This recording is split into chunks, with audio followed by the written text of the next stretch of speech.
Ready جی؟ Okay. بسم اللہ الرحمن الرحیم. آپ کی آمد کا بہت بہت شکریہ. جیسے کہ آپ جانتے ہیں کہ گاہے بگاہے مختلف ایشوز پہ باتیں ہوتی رہتی ہیں، میڈیا میں بھی، اخبارات میں بھی.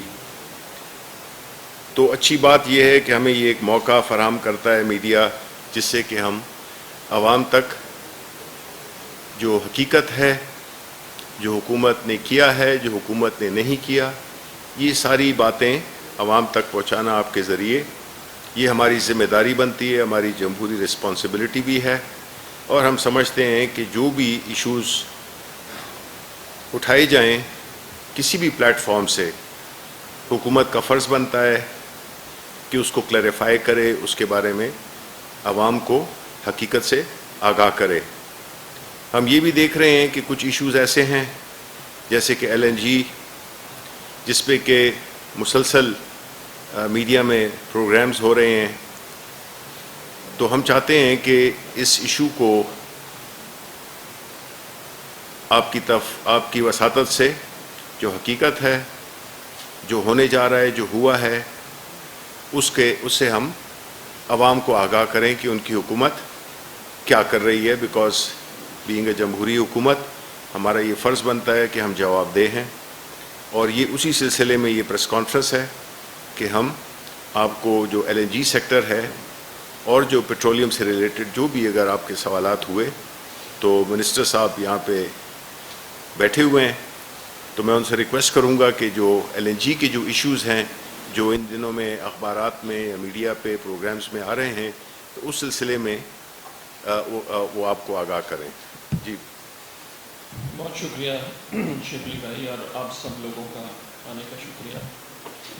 پچھلے 3-4 ہفتے سے LNG پہ کافی سارے پروگرام کیے گئے ہیں، اور کچھ پروگرامز پہ میں بھی گیا ہوں، عمر ایوب صاحب بھی گئے ہیں. لیکن اس کے باوجود کچھ تھیمز ایسی ہیں کہ جو جواب دینے کے باوجود بار بار رپیٹ ہو رہی ہیں، اور ان میں دانستہ طور پہ ایک نیریٹو یا امپریشن کریٹ کرنے کی کوشش کی جا رہی ہے جو حقیقت کے برخلاف ہے. اور خاص طور پہ ایک چینل پہ ایک اینکر جو ہیں وہ ریپیٹڈلی ایک ہی چیز کو بار بار رپیٹ کرتے ہیں، اور جواب ملنے کے باوجود صرف سلیکٹڈ ڈیٹا کی بیسس پہ ایک پکچر بنانے کی کوشش کر رہے ہیں. اب ماشاءاللہ صاحب اچھے اینکر ہیں، جرنلسٹ ہیں، لیکن دانستہ یا نادانستہ طور پر وہ سلیکٹڈ ڈیٹا کو لے کے ایک میری اوپینین میں ایک تاثر دے رہے ہیں، اور ایک نیریٹو کے لیے اعلیٰ کار بن رہے ہیں. اور میں صرف یہی کہہ سکتا ہوں کہ اچھا جرنلسٹ جو ہے، اگر وہ آبجیکٹیولی چیزوں کو اینالائز نہ کرے گا تو اس کی آبجیکٹیوٹی کم ہوتی جائے گی. اور اگر ایک جرنلسٹ کی آبجیکٹیوٹی نہیں رہتی تو پھر اس کے پلے کیا رہتا ہے؟ Objectivity is what a journalist does. تو میں آج چاہوں گا یہ کہ کچھ حقائق آپ کے سامنے پیش کر دوں، اور پھر چند سوالات جو بار بار اٹھائے جا رہے ہیں ان کے جواب میں کئی دفعہ پہلے بھی دے چکا ہوں، لیکن آج دوبارہ دے دیتا ہوں. اور آخر پہ 2-3 اور پیٹرولیم سیکٹر سے ریلیٹڈ چیزیں، ان پہ بھی میں چند جملے کہوں گا، اور پھر جو آپ لوگوں کے سوال جواب ہوں گے. سب سے پہلی بات یہ کہ آپ سب کو معلوم ہونا چاہیے کہ پچھلی حکومت میں جب LNG انٹروڈیوس کی گئی پاکستان میں، تو LNG کو پارلیمنٹ کے ایکٹ کے تحت گیس کی بجائے پیٹرولیم پروڈکٹ ڈکلیئر کر دیا گیا. اب اس کا مطلب یہ ہے کہ جب اوگرا گیس کی قیمت کا تعین کرتا ہے تو وہ LNG کو اس میں شامل نہیں کر سکتا. اس کا نتیجہ یہ ہے کہ اگر ہم LNG لے کے آتے ہیں جو لوکل گیس سے، مقامی گیس سے مہنگی ہے، تو جب تک ہم اس LNG کی قیمت وصول نہ کر پائیں اور ایسے خریدار جو وہ پوری قیمت دینے کو تیار ہوں، ہم وہ LNG بیچ نہیں سکتے ان کو. مثلا آج ایل این جی کی قیمت تقریباً 1100 1150 روپے per million per M M C F T per million B T بنتی ہے، لیکن یہی اگر مقامی گیس ہو تو اس کی اوسط قیمت تقریباً اس سے آدھی ہے۔ سو یہ جو پچھلی حکومت نے بات کی، یہ جو ایک قانون بنایا، اس کے پیچھے کیا عوامل تھے وہ پھر کبھی بات کر لیں گے، لیکن اس کا ایک اسپیسیفک مطلب ہے جو ہمارے اینکر صاحبان اور خاص طور پہ جس کا میں ذکر کر رہا تھا، وہ اس چیز کو جانتے بوجھتے اگنور کر رہے ہیں۔ اب وہ اس کو ایسے دیکھ رہے ہیں کہ جی ایل این جی کو گاجر مولی ہے، میں کل جا کے بازار سے لے آؤں، پرسوں میں کسی کو بیچ دوں گا۔ جو خریدار دگنی قیمت دینے کو تیار ہے میں اسی کو بیچ سکتا ہوں نا۔ میں اگر ایل این جی فالتو لے آؤں اور لوگ وہ قیمت دینے کو تیار نہ ہوں تو میں اس ایل این جی کو ہوا میں چھوڑوں۔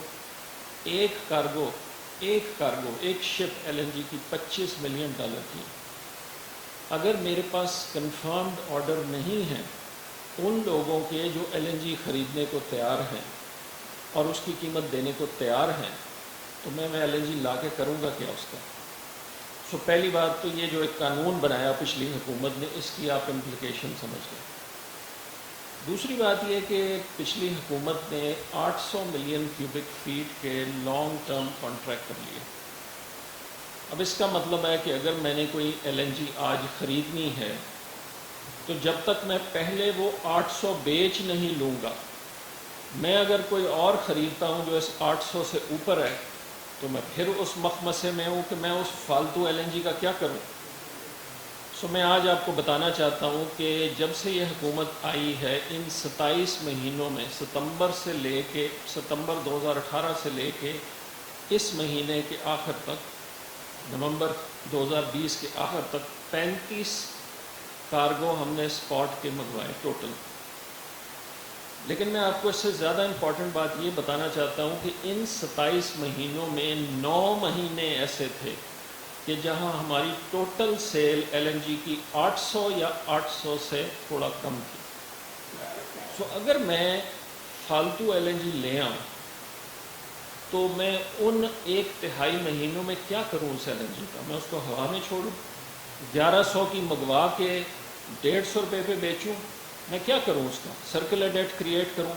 قانوناً میرے پاس کوئی راستہ نہیں چھوڑا پریویس گورنمنٹ نے ان دو چیزوں کے بعد۔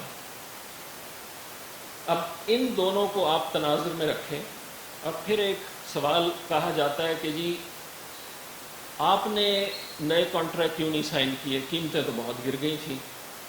آپ پریویس گورنمنٹ کو کرٹیسائز کرتے ہیں کہ جی بہت مہنگی ایل این جی لے آئے، تو آپ نے کیا کیا؟ چلے میں آپ کو بتا دیتا ہوں ہم نے کیا کیا۔ یہ 35 کارگو جو ستمبر 2018 سے لے کے نومبر 2020 تک، اس مہینے کے آخر تک 35 کارگو جو ہم اسپاٹ پہ لائے، ان کی اوسط کاسٹ جو ہے وہ 10.4% آف برنٹ ہے، 10.4%۔ اب آپ اس کو خود کمپیئر کر لیں کہ جو لانگ ٹرم کانٹریکٹس کے تحت ہم خرید رہے ہیں، قطر کا کانٹریکٹ ہے 13.37%، آپ اسے کمپیئر کر لیں۔ یہ فیکٹس ہیں، تیز بولنے سے یا ڈھیر سارے نمبر جلدی سے کہہ دینے سے حقیقت نہیں بدلتی۔ کنفیوژن تو کریٹ ہو سکتی ہے، نیریٹو بھی شاید بلڈ ہو جائے اور کچھ لوگ شاید اس پہ یقین بھی کرنا شروع کر دیں، لیکن جو فیکٹس ہیں، جو حقیقت ہے، وہ نہیں بدلتی، یہ حقیقت ہے۔ پھر یہ سوال اٹھایا گیا کہ جی آپ نے دسمبر میں تو بہت مہنگے کارگو لے لیے۔ چلیں دسمبر کے جو بھی شروع نہیں ہوا، دسمبر کے کارگو بھی ہم اس اوسط میں شامل کر لیتے ہیں، تو میں اگر اگلے مہینے کے بھی شامل کر لوں تو نمبر 11.3% آ جاتا ہے۔ میں پھر بھی 20% سستا ہوں ان کانٹریکٹ سے۔ میں آپ میرے خیال ہے تھوڑی دیر کیا نہیں صاحب ابھی آئے ہیں، یہ میں شروع میں تمہید بتا چکا ہوں کہ یہ میں کیوں کہہ رہا ہوں، تو بعد میں آپ سے میں بات کر لوں گا۔ جی